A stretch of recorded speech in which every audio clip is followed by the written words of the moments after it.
Welcome to Strides to Solutions. I am your host, Esther Adams, and today I want to talk about something that every rider who has ever white knuckled their way through a warm up ring already knows intuitively, but has probably never had language for. You know that feeling. You are standing at the inn gate. Your horse is tense beneath you. Your hands are doing something you would never let them do at home.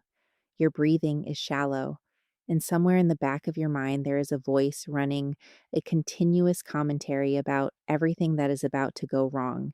And the thing is, you know the work is there. You trained it, you have felt it 100 times at home. But right now, in this moment, none of it is accessible. So you do what writers have been taught to do forever. You breathe. You tell yourself to relax. You try to push the anxiety down far enough to ride the test. That strategy has a name in psychology. It is called response focused emotion regulation. And the research on it is pretty honest about what it does and does not do. Today, we are going to talk about why that matters and why online Western dressage showing is not just a convenient alternative to traditional competition. It is, in the most precise psychological sense, a smarter emotion regulation strategy. James Gross is a psychologist at Stanford who has spent his career studying how people manage their emotional lives. And he developed something called the process model of emotion regulation. The core insight of the model is straightforward but genuinely important. Emotions do not just appear out of nowhere, they unfold in a sequence. A situation occurs, you attend to something within it, you appraise what it means, and then an emotional response follows. And here is the key insight. You can intervene at any point in that sequence, but the earlier you intervene, the more effective the intervention tends to be and the less cognitive cost it carries.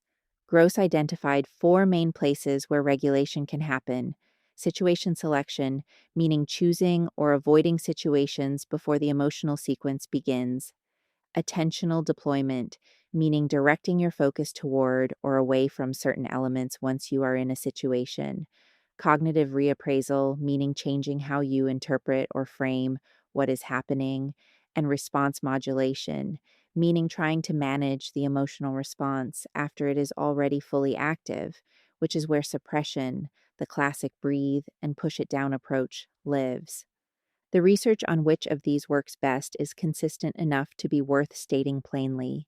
Antecedent-focused strategies, the ones that act early in the sequence before the emotion is fully generated, are more consistently linked with better well-being, lower burnout, and more effective functioning than response-focused strategies.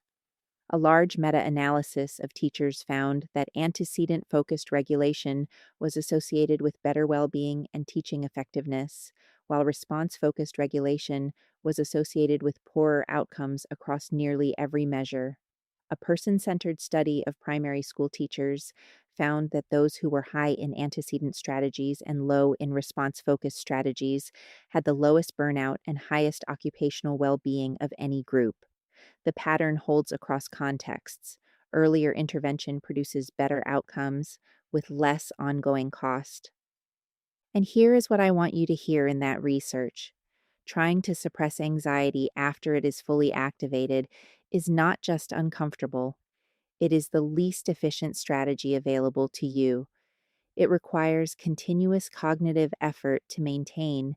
It tends to not actually reduce the internal emotional experience, even when it successfully hides the outward signs of it. And it consumes the very attentional resources you need for the task you are actually trying to perform.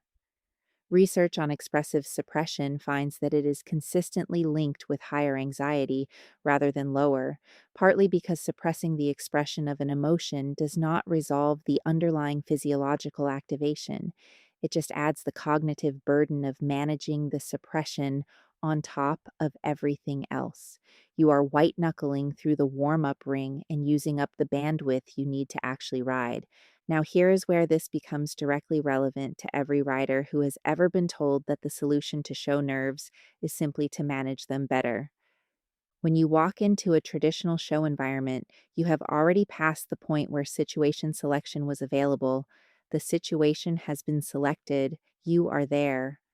The warm up ring is what it is.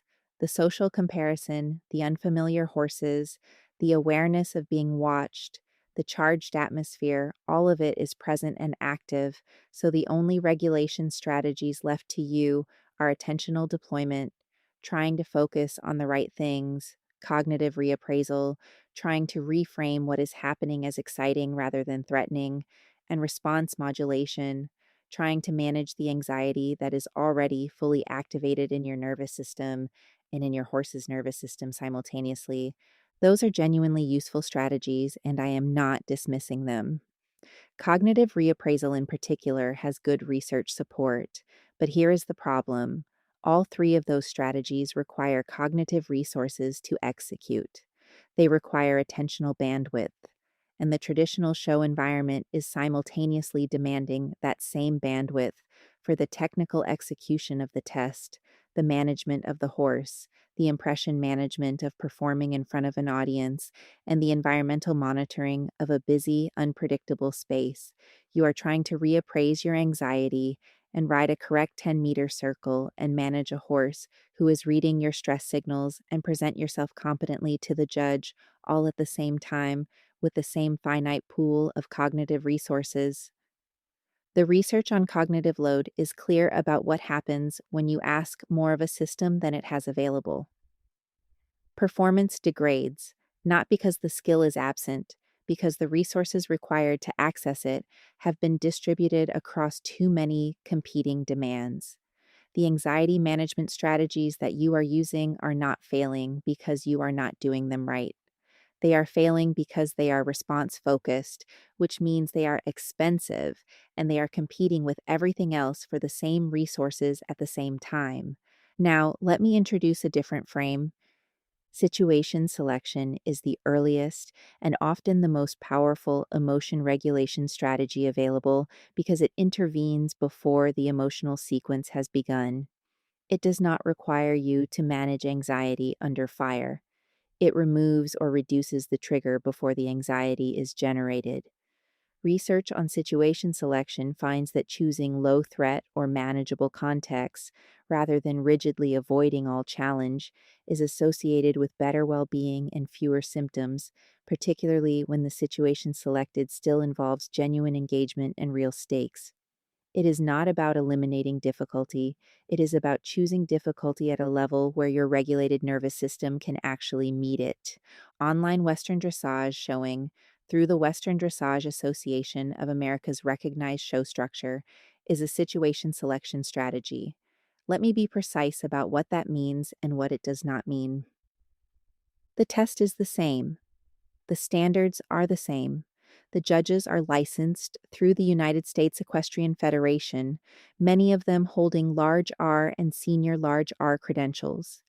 The evaluation is as real and as rigorous as any in-person show.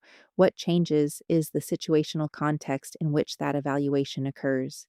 You ride in your home arena in the environment where your training lives, on a day when the work is flowing. The situation has been selected for a lower threat load, not a lower challenge level. A lower threat load. The difference matters enormously because here is what situation selection does to the emotional regulation sequence. When the trigger intensity is lower, the emotional response that follows is lower. When the emotional response is lower, you do not need to deploy the expensive, cognitively costly response focused strategies at all, or not to the same degree. Your attentional resources are available for the riding rather than being consumed by suppression and reappraisal under fire. The cognitive bandwidth that would have been spent managing a fully activated anxiety response can instead be directed toward feel, timing, communication with your horse, and the actual execution of the test. This is what the research on antecedent focused regulation is describing when it says these strategies are more effective and less cognitively costly than response focused ones. They are more effective because they intervene before the full emotional cascade is activated. They are less costly because they do not require continuous, effortful inhibition of a response that is already running at full intensity. The online showing environment preserves your cognitive resources for riding rather than spending them on anxiety management. And your horse, it is worth saying again, is reading every signal your nervous system is producing in real time. Research on dyadic physiological synchrony finds that partners in close relationships tend to mirror each other's regulatory states rather than buffer them, particularly in high stakes monitored environments. The co-dysregulation that happens in a traditional warm-up ring, where your anxiety triggers the horse's anxiety, which amplifies your anxiety in a closed feedback loop, is a situation selection problem.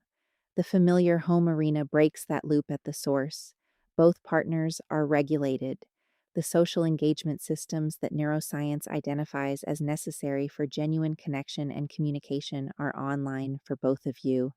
The test can begin from a baseline that makes the qualities the judge is looking for, relaxation, willing cooperation, harmony, actually accessible. There is one more layer of this that I think is worth naming carefully because it comes up a lot in conversations about online showing, and I want to address it directly. The argument sometimes goes, if you always choose the lower threat context, you never build the capacity to manage the higher threat one. And that is not entirely wrong. There is a version of situation selection that becomes avoidance, where the choice of a lower threat context is driven by the fear avoidance loop, where relief from the avoided situation reinforces the avoidance itself, and the competitive identity gradually collapses. That is a real risk, and I do not want to dismiss it. But that is not what the research on adaptive situation selection describes. The research distinguishes between flexible situation selection, choosing contexts that allow genuine engagement and genuine challenge at a manageable level, and rigid avoidance, withdrawing from any challenge to preserve comfort. Research on emotion regulation flexibility finds that the most adaptive pattern is not the absence of difficult situations, but the thoughtful calibration of challenge to current capacity, with the explicit intention of building toward greater capacity over time.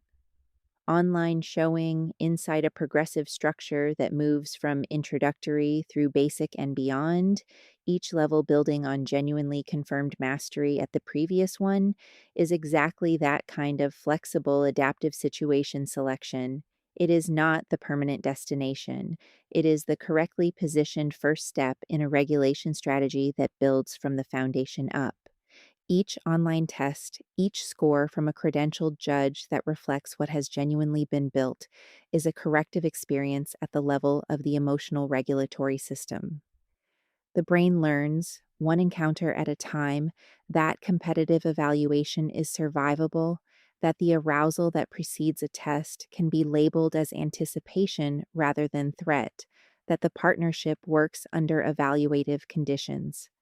That learning is what eventually shifts the regulatory demand at a traditional show from maximum intensity response focused suppression to something more manageable, not because the show has changed, but because the nervous system's prediction about it has. The Western Dressage Association of America's national recognition programs, including the year end High Point program, are free to enroll in and track that progression toward a year end belt buckle. You can find that at wdaypoints.org. The Western Dressage Association of Massachusetts, open to riders anywhere in the world, offers a bronze medal pathway, a Rookie of the Year program built around participation rather than performance, and a year-end online ceremony. Regional clubs and associations exist across nearly every state in the country, each providing community scaffolding around the progressive structure. Platforms including Dressage, ShowsOnline.com, Spotlight, Janssen Dressage Online, Kensington Farm Online Horse Shows, and Thistle Run Equestrian Event all offer recognized classes with credentialed judges. So here is what I want to leave you with today. The next time someone suggests that the solution to show nerves is to manage your anxiety better, I want you to hear what that actually means in the language of emotion regulation science. They are asking you to deploy response-focused strategies against a fully activated emotional response in an environment that is simultaneously demanding all of your other cognitive resources for the writing itself. That is not an unreasonable suggestion. but it is the most expensive and least effective intervention point available to you. Choosing your competitive environment thoughtfully, selecting a situation where the threat load is calibrated to your current regulated capacity, where the challenge is real and the evaluation is genuine, but the emotional sequence does not start with a fully activated cascade, that is not giving up, that is not taking the easy way, that is using the most powerful tool in the emotion regulation toolkit. You do not have to be braver. You need to be earlier in the process. Thank you for joining me on Strides to Solutions. I am Esther Adams, and I will see you in the next episode.